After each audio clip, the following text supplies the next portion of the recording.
विद्यार्थियों, आज हम ताल के 10 प्राणों की चर्चा करेंगे। प्राण जिसके नाम से ही आप समझ सकते हैं कि मानव शरीर में प्राण की कितनी अहमियत होती है। इसके ना रहने से मनुष्य जो है निर्जीव हो जाता है, मिट्टी के समान हो जाता है। अतः जीव के लिए प्राणों का होना अनिवार्य है। उसी प्रकार प्राचीन काल के विद्वानों ने ताल के 10 प्राणों की कल्पना की और उन्होंने कहा कि ये ताल में इन 10 तत्वों का होना आवश्यक है। ठीक उसी प्रकार जिस तरह से कि मानव के शरीर में प्राणों का होना, इसको एक श्लोक से भी समझा जा सकता है। कालो मार्ग क्रियाग्नि ग्रहो जाति कलालय यति प्रस्तार कश्चेति ताल प्राण 10 स्मृतः। अर्थात ताल के 10 प्राण काल, मार्ग, क्रिया, ग्रह, जाति, कला, लय, यति और प्रस्तार है। प्राचीन काल में के संगीत में इन प्राणों का बहुत प्रयोग देखने को मिलता है। दक्षिण की जो ताल पद्धति है उनमें अभी भी इन प्राणों का महत्व है और इनका प्रयोग देखने को मिलता है, परंतु उत्तर भारतीय संगीत की जो ताल पद्धति है उनमें अब ये जो ताल के 10 प्राण हैं वो देखने में बहुत कम आते हैं। इसमें सबसे पहला प्राण है काल। काल यूँ तो उसके शाब्दिक अर्थ से काल का अर्थ बहुत विस्तृत है, क्योंकि उसके अंतर्गत सृष्टि के उद्गम से लेके सृष्टि के अंत तक, प्रलय तक का पूरा काल, पूरा समय जो है वो समाहित रहता है। परंतु यहाँ संगीत में हम इस दृष्टि से इतने व्यापक स्तर पे उसका अर्थ नहीं, व्यापक रूप में उसका अर्थ नहीं लेते। यहाँ पर काल का अर्थ उस समय से है जिस अवधि में वो गायन, वादन, नृत्य जो है वो हो रहा होता है। इसलिए ताल की आवर्तन मात्रा और ताल की गाने की स्थायी अंतरा, गत का स्थायी अंतरा जो है, ये सारी चीज़ें जो है उस अवधि में आती है। जिस प्रकार काल को नापने के लिए वर्ष, सप्ताह, दिन बनाए गए हैं, उसी तरह संगीत के क्षेत्र में काल को नापने के लिए मात्रा और ताल को बनाया गया है। दूसरा प्राण आता है मार्ग। मार्ग यानी किसी भी ताल की उस रीति को जिसमें वह अपनी प्रथम मात्रा से अंतिम मात्रा तक चलती है, उसको मार्ग कहते हैं। किसी मात्रा का माप, ताली, खाली तथा विभागों की ये परस्पर जो दूरी है, इन सब का ध्यान रखना, ये सब कुछ इसके अंतर्गत आता है। तीसरा जो ताल का प्राण है उसे कहते हैं क्रिया। क्रिया यानी किसी कार्य करने को क्रिया कहा जाता है। अब यहाँ ताल विद्या में जब हम ताल को हाथ के आघात से इस तरह से दर्शाते हैं तो ये क्रिया कहलाती है। तो ये क्रिया भी 2 तरह की होती है, एक तो सशब्द, दूसरी निःशब्द। यानी जब हम दोनों हाथों के द्वारा इस तरह से करतल ध्वनि करके ये ताली दे के ताल को दर्शाते हैं तो इसे सशब्द क्रिया कहते हैं। लेकिन जब हाथ का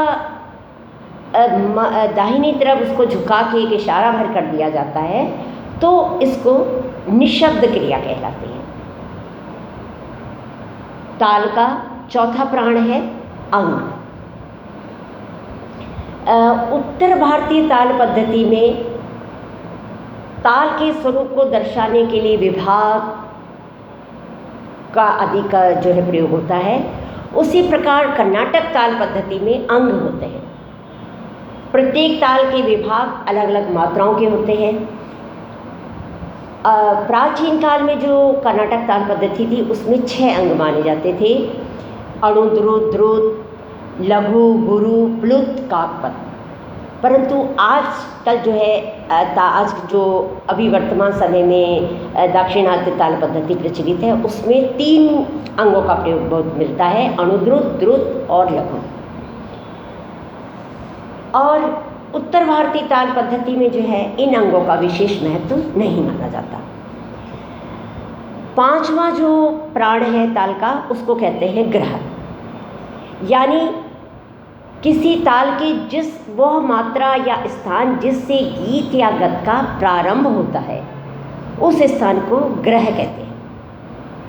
क्योंकि हम देखते हैं कि अधिकतर जो गीत या गत का जो प्रारंभ है वो पहली मात्रा से माना जाता है, जिसको हम सम भी कहते हैं। परंतु कई बार वो गीत या गत का प्रारंभ अन्य मात्रा से भी होता है। इसलिए ग्रह के 2 मुख्य प्रकार हैं, एक समग्रह, दूसरा विषम ग्रह। यानी जब गीत या गत पहली ताल की प्रथम मात्रा से प्रारंभ होता है तो उसे समग्रह कहते हैं। लेकिन जब वही गीत या गत जब हम देखते हैं कि किसी दूसरे ताल सम के अतिरिक्त किसी अन्य मात्रा से जब शुरू होता है तो उसे विषम ग्रह कहा जाता है। अगला ताल का प्राण है जाति, यानी जाति जो है वो कर्नाटक ताल पद्धति में इसका हमें मुख्य रूप से प्रयोग देखने को मिलता है, क्योंकि इन ताल की इन जातियों के आधार पर ही वहाँ की ताल पद्धति का निर्माण हुआ है। जाति से किसी भी ताल की मात्राओं का बोध होता है और विभागों की मात्राओं की संख्या बदल जाने से उनका वजन बदल जाता है, फिर उन्हीं से अलग अलग जातियाँ बनती हैं। जातियाँ 5 मानी गई हैं, चतुस्थ, त्रिस्थ, मिश्र, खंड और संकीर्ण। चतुस्थ, त्रिस्थ, मिश्र, खंड और संकीर्ण, इस तरह की ये 5 जातियाँ जो है मानी गई हैं। और इन्हीं जातियों के बदल जाने से इन्हीं के आधार पर जो उनका जो लघु का चिन्ह होता है उसके मात्रा की संख्या बदल जाती है, जिसके कारण वहाँ के 35 तालों की रचना जो है होती है। तो इसलिए जब हम देखते हैं कि ये जाति जो है ताल का जो ये प्राण हमें है, ये हमें दक्षिण ताल पद्धति में देखने को मिलता है। ताल का जो 7वां प्राण है वो है कला, यानी वाद्य बजाने की शैली, उसके अंतर्गत हाथ की खूबसूरती, रख रखाव, बैठने की का पोस्चर, जो बैठने की तरीका है, उसकी मुद्रा है, रीति है, ये सब कुछ कला के अंतर्गत आता है। अगला जो प्राण है उसको कहते हैं लय। लय आप सब जानते हैं कि संगीत में लय की कितनी अहमियत होती है। लय जो है संगीत की जान है, उसका प्राण, सबसे मेन जो है संगीत की जान जो है वो लय है। इसलिए संगीत में समय की समान गति को लय कहा जाता है और संगीत का जो आधार है वो सारा लय पर आश्रित रहता है। लय वैसे तो अनेक प्रकार की होती है, परंतु मुख्य रूप से 3 प्रकार की लय मानी जाती है। विलंबित लय, जो लय धीमी होती है। दूसरी मध्य लय, यानी जो विलंबित से दुगनी तेज होती है। और तीसरी द्रुत लय, जो मध्य लय से दुगनी तेज होती है, यानी विलंबित, मध्य और द्रुत लय। ताल का जो 9वां प्राण है उसको कहते हैं यति, यानी लय की प्रवृत्ति अथवा उसका चाल क्रम यानी उसकी गति जो है उसके नियम को यति कहा जाता है। यानी उसका जो चाल उसके वजन के हिसाब से अलग अलग बनती जाती है वो यति कहलाती है। ये भी 5 प्रकार की मानी गई है। समा, श्रोता, गुहा, मृदंगा, पिपीलिका और गोपुच्छा। और ताल का जो अंतिम प्राण माना जाता है उसे कहते हैं प्रस्तार। प्रस्तार का अर्थ है कि जब किसी भी ताल का जो ठेका बजाया जाता है उसके बाद उसका जो विस्तार किया जाता है उसको, यानी जैसे ताल का ठेका है, जैसे 3 ताल है, उसका ठेका है धा धिन धिन धा धिन धिन धा तिन तिन ता धिन धिन धा, ये ठेका है। इसके बाद जब उसमें कायदा, पलटा, रेला, टुकड़े, परन, इस तरह से जब उसकी चीज़ें बजाई जाती हैं, उसका विस्तार होता है, तो वो प्रस्तार कहलाता है। इस प्रकार ये ताल की 10 प्राण माने जाते हैं। Thank you.